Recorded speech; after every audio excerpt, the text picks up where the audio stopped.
ஓம் நம சிவாய.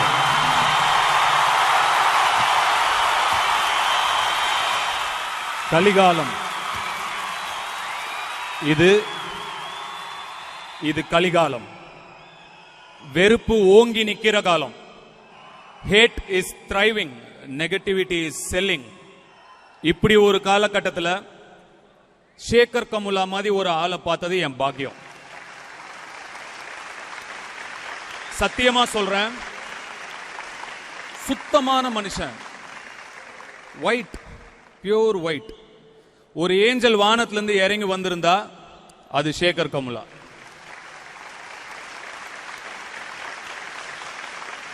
ஆனா ரொம்ப இன்னசென்ட், அப்பாவி. எனக்கு அவர் பார்க்கும் போதெல்லாம் தோணும், என்னடா இப்படி ஒரு பிள்ளைய பெத்தி இவங்க அப்பா அம்மா இந்த உலகத்துல விட்டுட்டாங்களே, இந்த மனுஷன் எப்படி இங்க பொழைக்க போறாரு அப்படின்னு தான் தோணும். ஆனா ஒன்னு சொல்றேங்க, இந்த கலிகாலத்துல அந்த மாதிரி மனுஷன் இருக்கிறதுனால தான் இன்னும் மழை பெய்யுது. அந்த மழையில தான் நம்ம எல்லாம் செழிச்சிட்டு இருக்கோம்.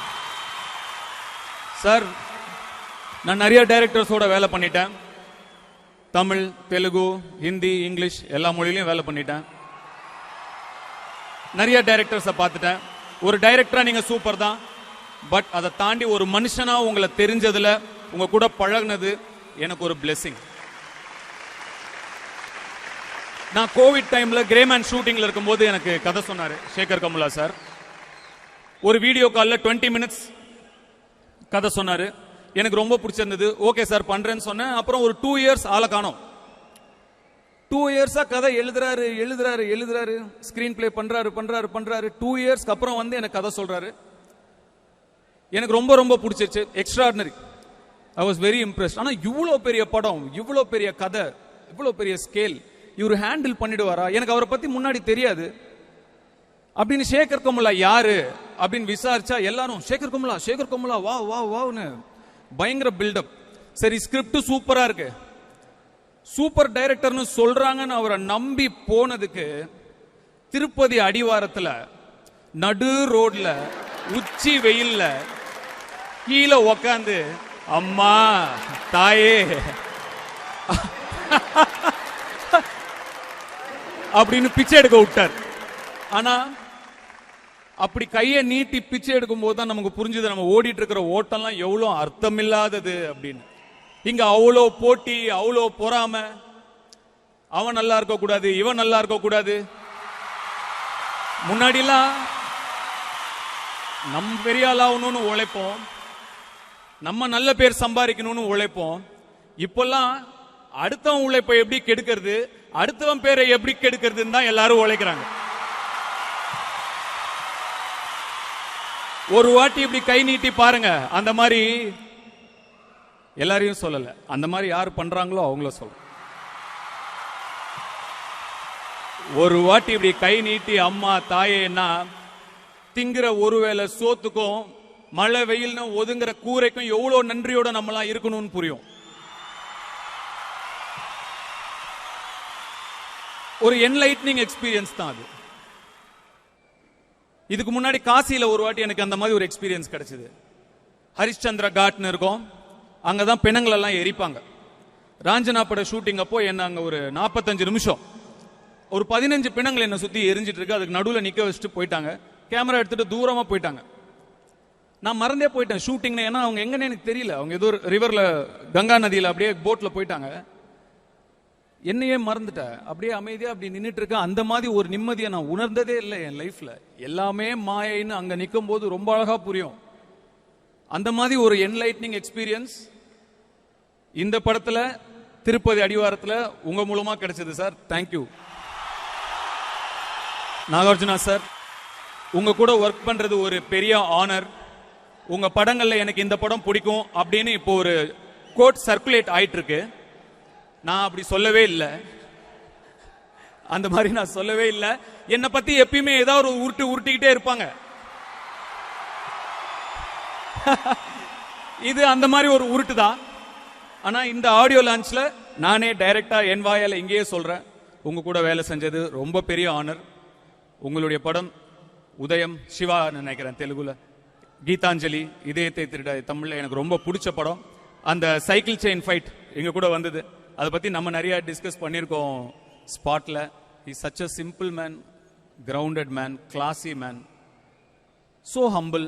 Thank you so much sir, I learned so much from you. Thank you for a great experience. Thank you sir. அடுத்து ரஷ்மிகா. ரஷ்மிகா ரொம்ப சின்சியரான ஆக்டர், ஆனஸ்டான ஆன்சர். நானும் ரஷ்மிகாவும் நிறைய இந்த படத்துக்காக ஒரு சில டஃப்பான லொகேஷன்ஸ்ல வேலை செய்ய வேண்டியதா இருந்தது. குப்பையில், குப்பை லாரியில, குப்பை கிடங்குல, சாக்கடையில, எல்லா இடத்துலயும் விழுந்து புரண்டு நானும் ரஷ்மிகாவும் போய் அப்படியே மெதுவா சேகர் சார்ட்ட கேட்போம். சேகர் சொல்லுவாரு, நீங்க ரெண்டு பேரும், அவர் இங்கிலீஷ்ல சொல்லுவாரு, தமிழ்ல சொல்றேன், நீங்க ரெண்டு பேரும் அப்படியே குப்பை லாரியில இருக்கீங்க, குப்பைலாம் உங்க மேல ஃபுல்லா கிடக்கு, குப்பையெல்லாம் விலக்கிட்டு அப்படியே மேல வரீங்க. நாங்க தயங்கி சார் அது ஃபேக் குப்பை தானே. அவர் வந்து real real real real real. ஏங்க நாங்க என்னவோ ரியல் குப்பை போட சொன்ன மாதிரி, நாங்க ஃபேக் குப்பை தான். ஆனா அவர் ரொம்ப சின்சியரா real real real real. But great experience, great experience. இந்த ரஷ்மிகா வந்து a little girl from Coorg to a pan Indian star, great achievement. Congratulations to her. DSP sir, ரொம்ப நாள் ஆச்சு நம்ம சேர்ந்து ஒர்க் பண்ணி, ரொம்ப சந்தோஷம் உங்களோட திரும்பி வேலை செய்யறதுல.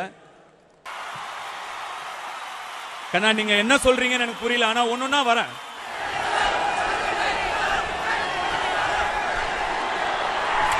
அடுத்த வருஷம்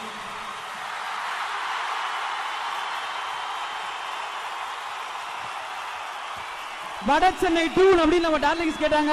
நெக்ஸ்ட் இயர்னு சார் சொல்லியிருக்காரு. Okay done. இவ்வளோ வருஷமா 2018ல இருந்து கேட்டுட்டே இருந்தீங்களா? அடுத்த வருஷம். எனக்கு எல்லாருடைய பேரும் தனித்தனியா தெரியாது, sorry. You all know I'm very bad with names already, but thank you so much. அப்புறம் சைத்தன்யா, எனக்கு எப்பெல்லாம் உடம்பு சரியில்லாமல் போயிடுதோ, இல்லை நம்மளை பற்றி ஏதோ ஒன்று நெகட்டிவாக வருதோ, இல்லை நம்ம படம் ஏதோ ஒன்று நல்லா ஓடிச்சோ, பெரிய சக்ஸஸ் இருக்குதோ, குடுகுடுன்னு வந்து முதல்ல எனக்கு சுற்றி போடுவாங்க ஒரு மதர் மாதிரி. I am for ever grateful for the love and affection you ஷோட் me. Thank you so much. 2000 என்னோட ஃபர்ஸ்ட் ஷாட் நான் நடித்தேன், 25 வருஷம் ஆகுது. 2002ல என்னுடைய முதல் படம் ரிலீஸ் ஆச்சு, 23 வருஷம் ஆகுது. உங்களுக்கு எல்லாருக்கும் தெரியும், நான் நடிக்கணும்னு ஆசைப்பட்டுலாம் வரல, நான் பாட்டு ஊர் சுத்திட்டு இருந்தேன். ஏன்னா டான்ஸ் கிளாஸ் அனுப்பி நான் டான்ஸ் எல்லாம் கத்துக்கல, ஃபைட் கிளாஸ்க்கு அனுப்பி நான் ஃபைட் எல்லாம் கத்துக்கல, நடிக்கிறதுக்கு ஒரு கிளாஸ் போய் நடிக்கிறதுக்குலாம் கத்தல. சினிமாக்காக நேர்ந்து விட்ட ஆள் நான் கிடையாது.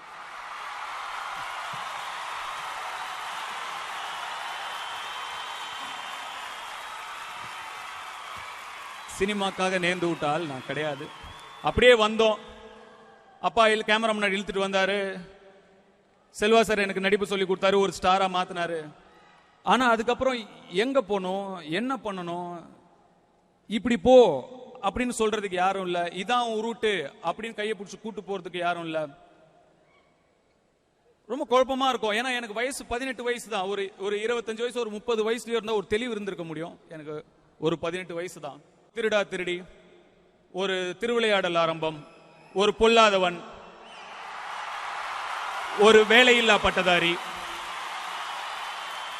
இந்த மாதிரி மாஸ் கமர்ஷியல் படங்கள் இதுதான் உங்களுக்கு செட் ஆகும், நீங்க இந்த மாதிரி படங்கள் தான் பண்ணணும்னு சொல்லுவாங்க. கொஞ்சம் பேர் வந்து 3 மயக்கம் என்ன, ஆடுகளம், அசுரன், இந்த மாதிரி பெர்ஃபார்மன்ஸ் ஓரியன்டட் படம் நீங்க பண்ணுங்க, பெர்ஃபார்மிங் ஆக்டர்ஸ் தான் கம்மின்னு சொல்லுவாங்க. கொஞ்சம் பேர் வந்து யாரடி நீ மோகினி, உத்தம புத்திரன், திருச்சிற்றம்பலம், இந்த மாதிரி ராம்காம் ஃபேமிலி படங்கள் பண்ணுங்க, அந்த ரூட்ல தான் போகணும்னு சொல்லுவாங்க. அது அவங்களுக்கு என்ன தேவையோ அது தகுந்த மாதிரி சொல்லுவாங்க. எதுல போறது? என் ஃபேன்ஸை நான் ரொம்ப அழகா குழப்பி வச்சிருக்கேன். என்கிட்ட இருந்து எப்ப இருந்து என்ன வேணா வரும், அத குழப்பமே இல்லாம அவங்க கிளியரா புரிஞ்சுக்கிட்டாங்க.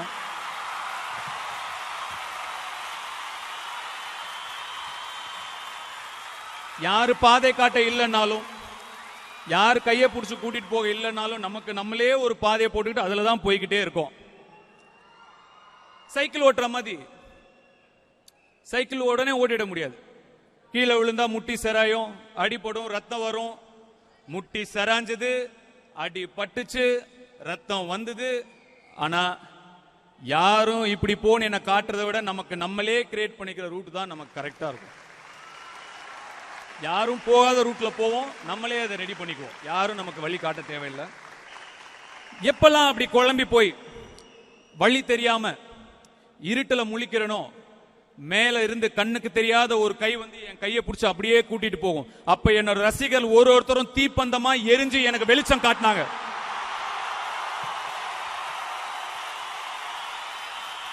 நீங்க என்ன பத்தி எவ்வளவு வேணா வதந்திகளை பரப்புங்க, என்ன வேணா நெகட்டிவிட்டியை ஸ்ப்ரெட் பண்ணுங்க.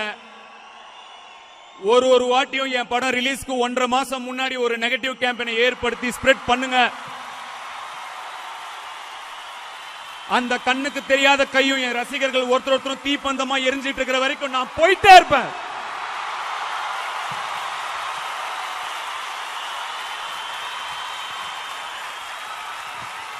தம்பிங்களா, கொஞ்சம் தள்ளி போய் விளையாடுங்க ராஜா.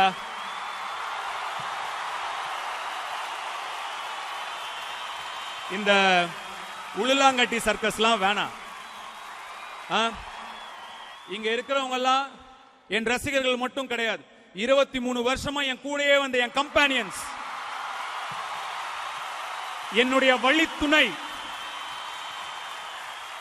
நீங்க சும்மா ஒரு 4 வதந்திய பரப்பி இத காலி பண்ணிடணும்னு நினைச்சா அதை விட முட்டாள்தனம் எதுவுமே கிடையாது. ஒரு செங்கலை கூட ஆட்ட முடியாது.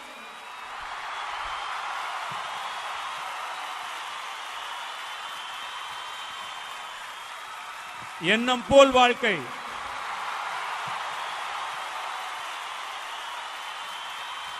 எண்ணம் போல்தான் வாழ்க்கை.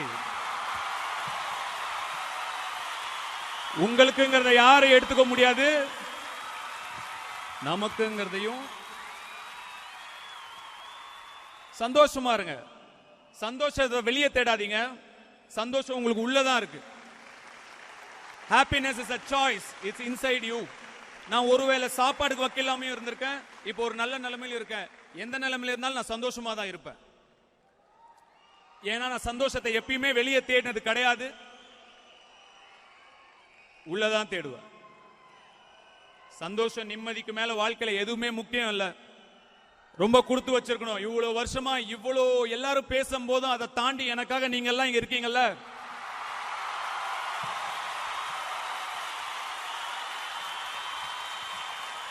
நான் ரொம்ப கொடுத்து வச்சிருக்கணும். எல்லாம் நிறைய இடத்துல இருந்து, நிறைய ஊர்ல இருந்து 330 நாளுக்கு அப்புறம் இங்க வந்திருக்கீங்க. பத்திரமா வீட்டுக்கு போய் சேருங்க.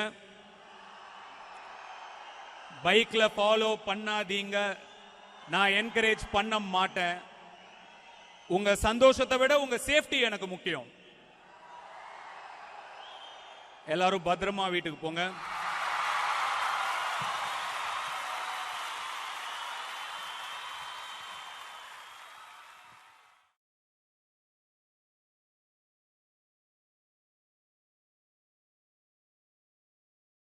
சார், ஒரே ஒருத்தர் உங்ககிட்ட ஒரு சில கேள்விகள் கேட்கணும்னு ஆசைப்படுறாரு. அவங்க கிட்ட நிறைய கேள்விகள் இருக்கும், எங்க கிட்ட இருக்கும். பட் கேட்க போற ரொம்ப ஸ்பெஷலான ஒருத்தர், உங்களுக்கு ரொம்ப தெரிஞ்ச ஒருத்தர். அவர்கிட்ட மட்டும் ஒரு சில கேள்விகள் பார்த்தலாமா சார்? ஹாய், என் பேரு வினோத். உன் பேரு? ஓ, தனுஷா. Nice name. எனக்கு உன்கிட்ட சில முக்கியமான கேள்வி கேட்கணும். கேட்டுக்கவா? ஹீரோனா நல்லா சிகப்பா இருக்கணும்ன்றதை எப்படி தலைவர் உடைச்சாரோ அதே மாதிரி ஒரு ஹீரோனா நல்லா கட்டு மஸ்தா இருக்கணும்ன்றதை உடைச்சு இன்னைக்கு இவ்வளவு பெரிய ஸ்டார் ஆயிருக்க. ரொம்ப கஷ்டமா இருந்திருக்கும்ல? ஓகே, நான் முன்னாடியே சொல்லியிருக்கேன், ஒல்லியா இருந்தாலும் கில்லிமான. இப்போ நான் இங்க வெறும் ஆக்டரா தான் இருக்கேன். ஆனா அங்க நீ கேமரா முன்னாடி ஆக்டும் பண்ற, கேமரா பின்னாடி ஆக்ஷன் கட்டும் சொல்ற. உனக்கு கேமரா முன்னாடி ஆக்ட் பண்றது பிடிச்சிருக்கா இல்ல கேமரா பின்னாடி ஆக்ஷன் சொல்றது பிடிச்சிருக்கா? எனக்கு கேமரா பின்னாடி ஆக்ஷன் சொல்லதான் பிடிக்கும். ஆனா இவங்க எல்லாருமே என் படங்களுக்காக காத்துக்கிட்டு இருக்காங்க. அதனால அதை தள்ளி வச்சுட்டு நான் அவங்களுக்காக தான் நடிச்சுக்கிட்டே இருக்கேன், இல்லைன்னா நடிப்பை நிறுத்திட்டு நான் டைரக்ஷன் போயிருப்பேன். Super sir. தோ இவன்லாம் ஹீரோவான்டா ஐயோ அப்படின்னு இங்க ஒரு ரிச்சாக்காரன்னா செம்மையா கலாச்சிட்டாரு. ரொம்ப அசிங்கமா போச்சு. இப்போ அந்த அண்ணாவை அங்க நீ திரும்ப பார்த்தா என்ன சொல்லுவ? நீங்க கலாஸ்ட் போன உடனே அழகா ஒரு பொண்ணு வந்து ஆட்டோகிராஃப் வாங்கிட்டு போச்சுன்னு சொல்லுவேன். இப்பதான் புதுசா சினிமாக்குள்ள வந்திருக்கேன். எனக்கு நிறைய கனவு இருக்கு. ஆனா நீ அங்க இதெல்லாம் சாதிச்ச ஒருத்தனா கெத்தா நிக்கிற. அங்க நிக்கிற உனக்கு வேற ஏதாவது கனவு இருக்கா? இருக்கு, நிறைய இருக்கு. அந்த டைம்ல நான் நேஷனல் அவார்டு வாங்கினேன்னு சொன்னா எல்லாம் சிரிச்சிருப்பாங்க, கிண்டல் பண்ணிருப்பாங்க. அதே மாதிரி இப்ப இருக்கிற கனவையும் அதே மாதிரி அமைதியா மனசுக்குள்ளேயே வச்சுட்டு அடிச்சுட்டு பேசுவோம். நம்ம பாட்டுன்னு ஓம் நமச்சிவாயான்னு இருக்கோம். ஆனா கோலிவுட்ல எந்த பிரச்சனை வந்தாலும் அத நம்ம கணக்குலயே எழுதுறானுங்களே. இதெல்லாம் இவ்வளவு வருஷமா எப்படி சமாளிக்கிற?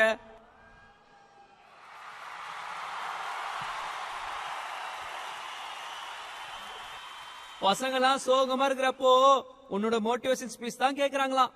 ஆனா நீ சோகமா இருக்கிறப்போ யார் பேசுறத கேப்ப? நான் ஓம் நம சிவாயன் சாண்ட் தான் கேட்பேன், மெடிடேட் பண்ணுவேன். அவ்வளோதான். அவ்வளோ ஈஸியாக நம்ம சோகமும் ஆயிட மாட்டோம். நான் தான் சொன்னேன்ல, சந்தோஷம் உள்ளதான் இருக்கு. இன்னைக்கு நான் இங்க தனியா நடிச்சிட்டு இருக்கேன். ஆனா அங்க உன் பின்னாடி பாரு எவ்வளோ பேர் இருக்காங்க. அவங்களுக்குலாம் நீ என்ன சொல்ல ஆசைப்படுற? இங்க இருக்கிறதுல நிறைய பேர் இப்ப இருக்கிற ஜெனரேஷன் சேர்ந்தவங்களா இருப்பீங்க. நிறைய பேர் 2K கிட்ஸா இருப்பீங்க, நிறைய பேர் 90s கிட்ஸா இருப்பீங்க.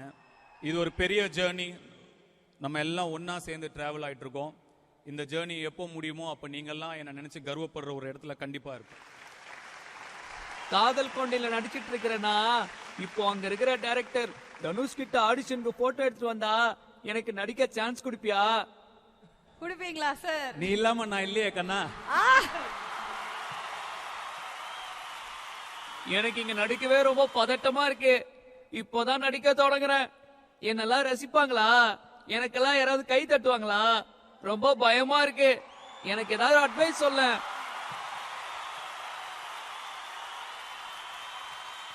உற்றாத தம்பி, உற்றாத. அடுத்து வர 50 வருஷம் அப்படியே நின்னு பேசுவோம். உற்றாத. இந்த சாவ பந்தய அடிக்கிற சாவ. அண்ணா, இவ்வளவு நேரம் உங்களுக்கு நீங்களே நிறைய பதில் சொன்னீங்கண்ணே. ஒன்னே ஒண்ணுண்ணே, குபேரா அப்படின்னா எல்லாத்தையும் அள்ளி கொடுக்குறவர்ண்ணே. நிறைய விஷயங்கள், ஹெல்த், வெல்த், ஹாப்பினஸ் எதை கேட்டாலும் அள்ளி கொடுப்பார். இப்போ ஒரு குபேரர் வந்து ஒரு 3 விஷயம் கொடுக்க போறாருண்ணே. அதுல நீங்க ஒன்னு செலக்ட் பண்ணணும்னா தனுஷ் சார் எதை செலக்ட் பண்ணுவார்? லவ் அள்ளி தர குபேரன், நிம்மதி அள்ளி தர குபேரன், செல்வத்தை அள்ளி தர குபேரன். நிம்மதி இருந்தா அன்பும் செல்வமும் அங்கதான் இருக்கும். அதனால நிம்மதி தான் அள்ளி தரும்.